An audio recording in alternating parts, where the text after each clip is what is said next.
Assalamualaikum warahmatullahi wabarakatuh. Ketemu lagi di channelnya Bu Erna, Erna Fisika. Kali ini video pembahasan untuk kelas 12 IPA tentang materi induksi elektromagnetik. Nah, di sini sebelum memulai pembelajaran, kita bacakan basmalah terlebih dahulu. Bismillahirrohmanirrohim. Induksi elektromagnetik. Nah, pembahasan terdahulu kita sudah mempelajari tentang induksi magnetik ya.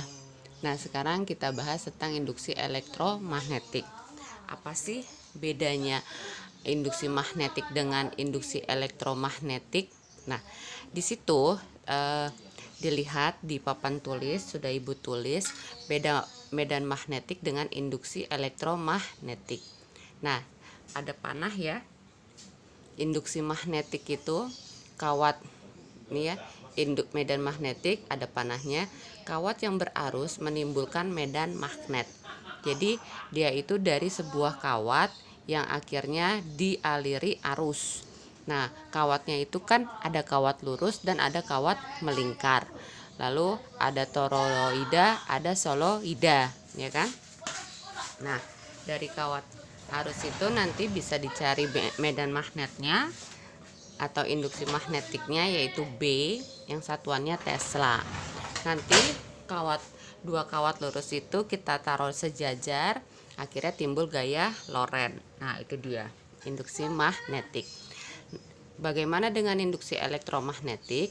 Kalau induksi elektromagnetik adalah medan magnet bisa menghasilkan arus. Jadi dia dari medan magnet yang akhirnya menghasilkan suatu arus. Nah, di sini induksi elektromagnetik itu nanti kita mempelajari tentang satu, flux magnetik, terus kedua hukum Faraday, ketiga ini yang kayak tanda ain itu disebutnya GGL, gaya gerak listrik induksi pada batang.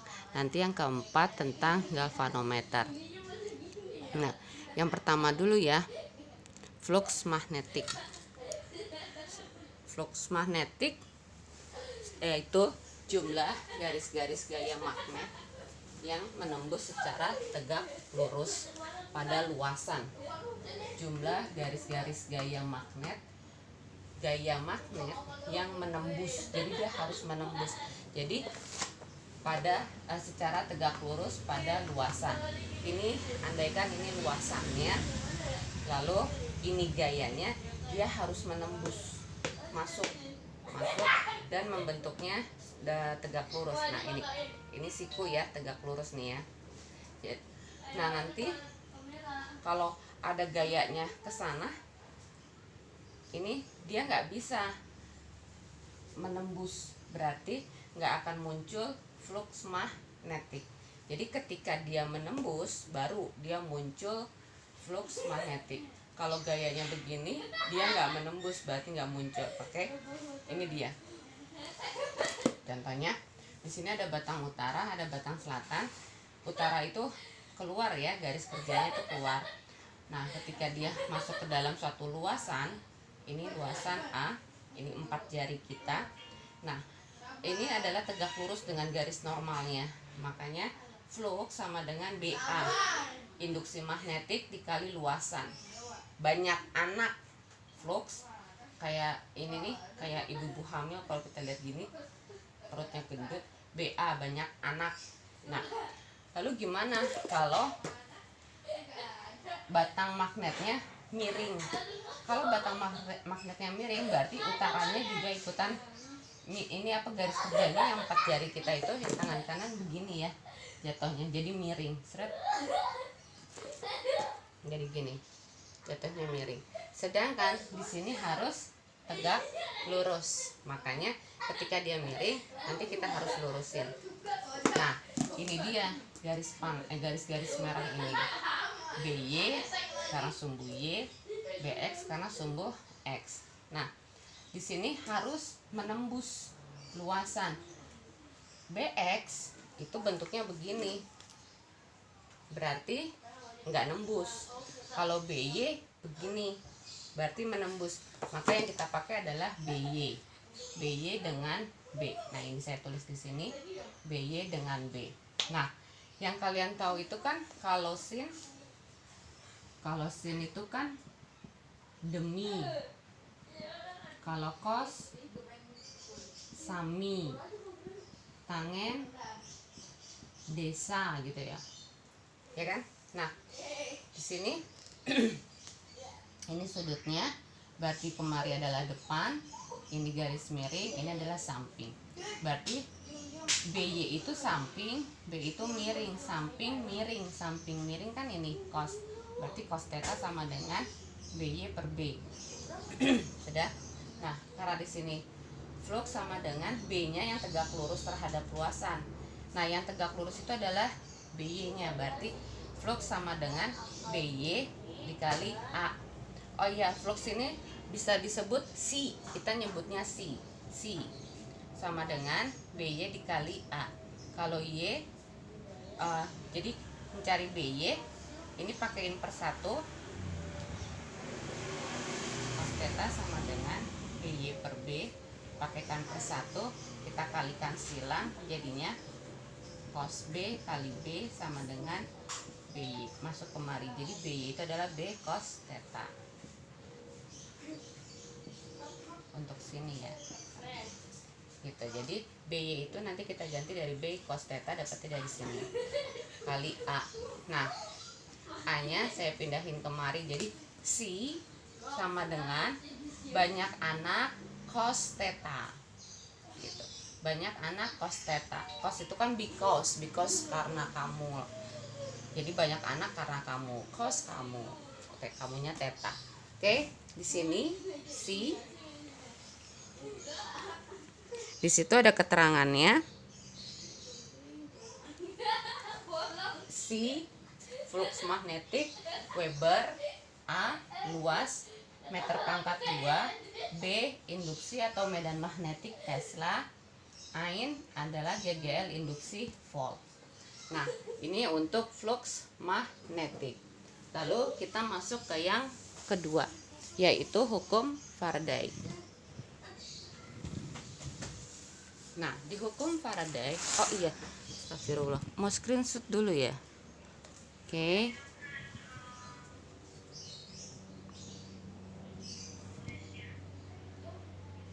Ini silakan kalau mau di screenshot. 1, 2, 3 strike. Ini keterangannya tadi. Silakan screenshot. 1, 2, 3 cetrek. Sekarang kita masuk ke hukum Faraday. Nah, kalau di hukum Faraday ini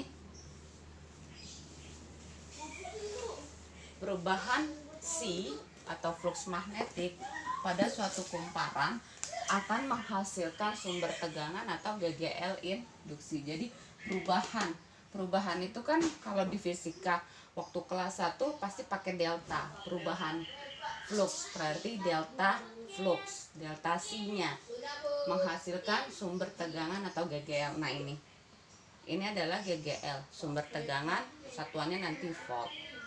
Besar GGL yang dihasilkan laju perubahan flux magnetik.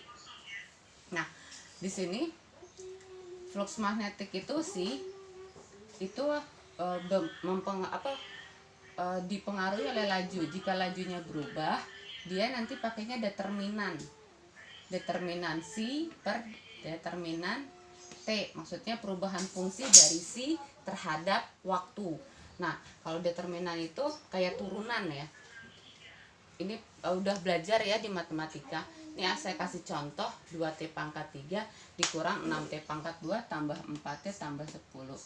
3-nya kalikan 2 jadi 6, 3-nya kurangin 1 jadi 2. 6-nya kalikan 2, 12, 2-nya kurangkan 1 jadi 1.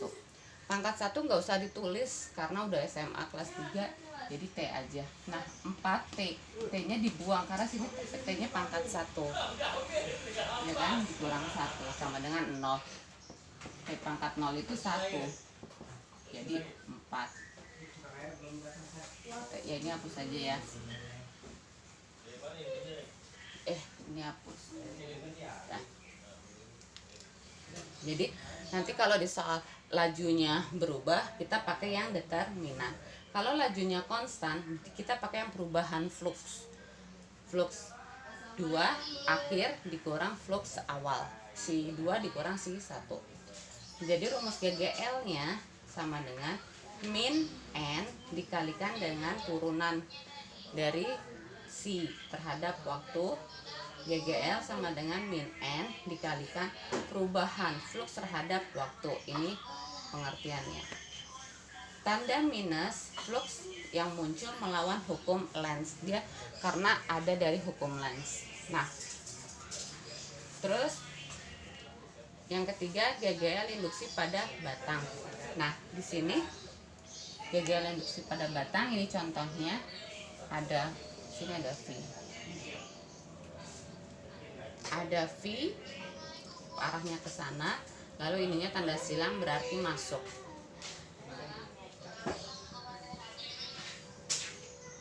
Gitu kan? Nah, ini V ini pakai jempol, yang ini kan 4 jari masuk ya. Nah, jadi arahnya ke sana, ininya masuk, jadi begini. Nah, telapak tangan kita itu nanti menunjukkan arus, berarti arusnya adalah ke atas. Nah, saya gambar ulang, ini adalah arusnya ke atas, ya kan?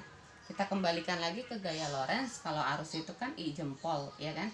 Nah, ini tetap 4 jari yang masuk, berarti arusnya ke atas, ininya masuk.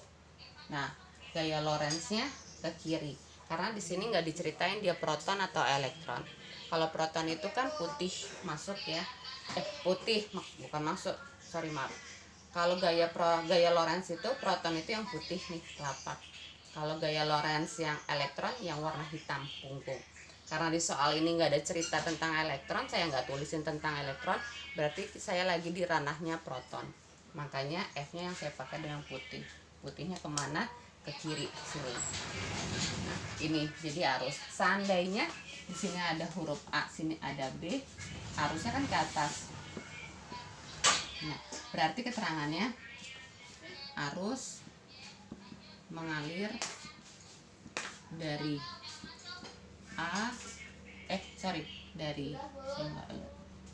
dari B ke A, dari B ke A, jadi gini, jalan dari B menuju A, ini harus mengalir. Arus apa? Itu namanya arus induksi. Arus induksi. Arus induksi. Nah, rumusnya GGL untuk pada induksi batang Bu LV. Bu LV minusnya sama dari hukum Lenz, Bu LV. Nah, karena ini GGL tegangan, satuannya volt. Waktu di resistor listrik dinamis itu kan V sama dengan IR. Volt kan, karena dia GGL dengan V sama, atau yang di loop 1 loop 2 kan itu ada juga GGL kan, satuannya volt, berarti ini sama. Bisa begini. Sehingga ketika nulis GGL ini kan harusnya kan GGL sama dengan Bu LV, tapi GGL adalah insinyur, maka ganti. Oke, sampai sini. Ini adalah induksi pada batang. Nah, ini ada keterangannya. N itu jumlah lilitan, L panjang meter, V kecepatan meter per sekon, I arus ampere, R-nya hambatan. Oke. Ini kalau mau di screenshot silakan 1 2 3 cetrek. Oke, kita masuk ke galvanometer. Nah, sekarang kita masuk ke galvanometer. Di sini namanya ada meter-meternya. Meter berarti ini adalah seperti alat ukur, ya kan? Nah, di sini ada jarumnya. G itu si inisial dari galvanometer. Jarumnya ini nanti dia bisa goyang kanan kiri kanan kiri. Sini ada magnet utara selatan. Ini dia. Yang hitam ini utara, yang putih adalah selatan. Ini ceritanya galvanonya ya, tabungnya.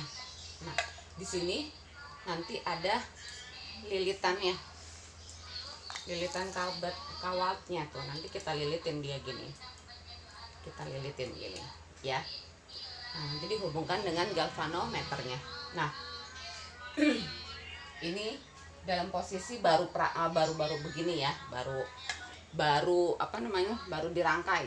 Nah, sekarang kita baru didekatkan, maksudnya magnetnya ini didekatkan ke tabung galvanometer. Berarti ini si utaranya baru dideketin gini. Sudah, ketika dia dideketin gini, nanti di sini akan berubah menjadi kutub magnet.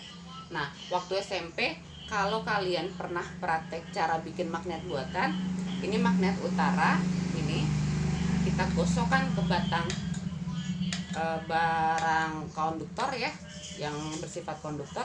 Ini utara, kalau kita taruh di sini, tempelin terus kita gosok gini. Udah, lama-lama di sini akan menjadi magnet utara. Paham ya? Jadi ketika pertama kalian ditempel utara, ya udah nanti dia jadinya utara. Sama ketika dia masuk kemari, berarti nanti sekitaran sini adalah magnetnya utara. Makanya saya tulis utara. Berarti di sininya adalah selatan. Nah, satu nih tipsnya, apa triknya lah, trik atau tips. Satu, jempol itu untuk utara, berarti pasang utaranya gini, gitu kan? Pasang utara sana. Nah, ujung kuku saya ini nih, yang empatnya ini nih, ujung kukunya, tuh kemana? Berarti kan ini menunjukkan ujung kuku saya. Nah, berarti gini, berarti ngelilitnya begini, dari atas ke bawah, benar gak? Tuh, dari atas ke bawah gini. Ya, gitu ya. Nah, berarti panasnya gini, karena ujung kuku saya adanya di bawah. Sudah. Nah, dia jalan dari selatan menuju ke utara.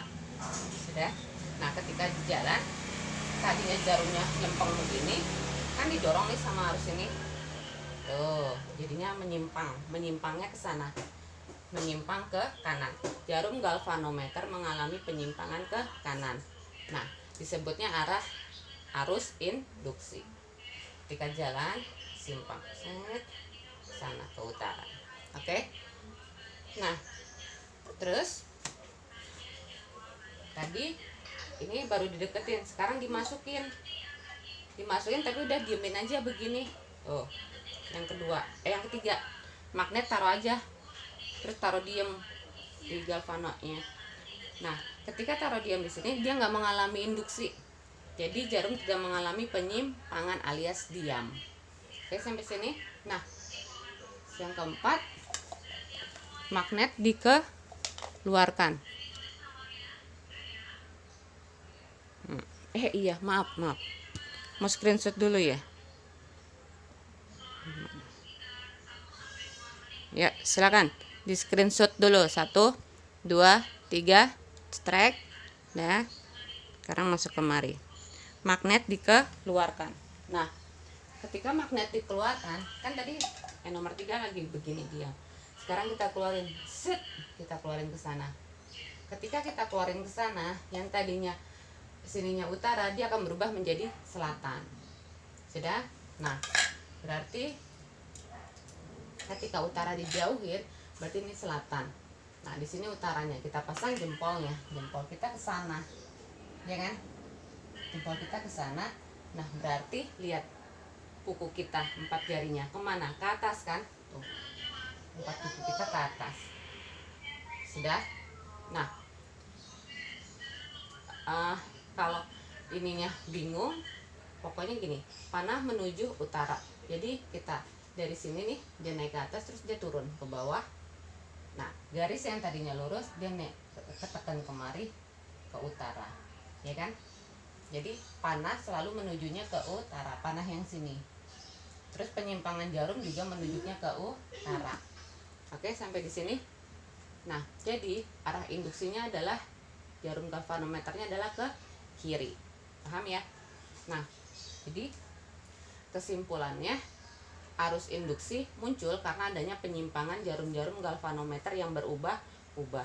Nah, di sini GGL sama dengan yang tadi, rumus tadi di apa tuh, hukum Faraday, N dikali perubahan flux dibagi perubahan C dibagi perubahan waktu. Nah, GGL ini akan membesar karena ini perbandingannya sebanding. GGL itu sebanding dengan N, GGL itu sebanding dengan flux, GGL itu sebanding dengan delta T, gitu kan ya. Nah, ini berbanding lurus. Nah, GGL berbanding dengan N. Jadi kalau sininya 4, maka GGL juga 4. Kalau sininya 6, GGL-nya 6. Karena berbandingnya lurus. Maksudnya kalau GGL-nya 6, maka N-nya 6. Kalau GGL-nya ini 6. Kalau GGL-nya 4, maka N-nya juga 4. Karena berbandingnya lurus. Makanya kalau GGL besar, N-nya makin tambah besar atau makin tambah banyak jumlah lilitannya. Sama kayak dia. Kalau GGL semakin besar berarti perubahan laju pergerakannya semakin cepat. Nah, kalau ini karena T-nya di bawah, maka berbandingnya terbalik. Berarti kalau GGL-nya semakin besar, waktunya akan semakin kecil. Oke, sampai di sini sekian. Ketemu lagi di video berikutnya tentang trafo. Trafo itu nanti ada trafo step up dengan step down. Oke, cukup sekian. Mohon maaf jika ada kesalahan. Terima kasih. Assalamualaikum warahmatullahi wabarakatuh.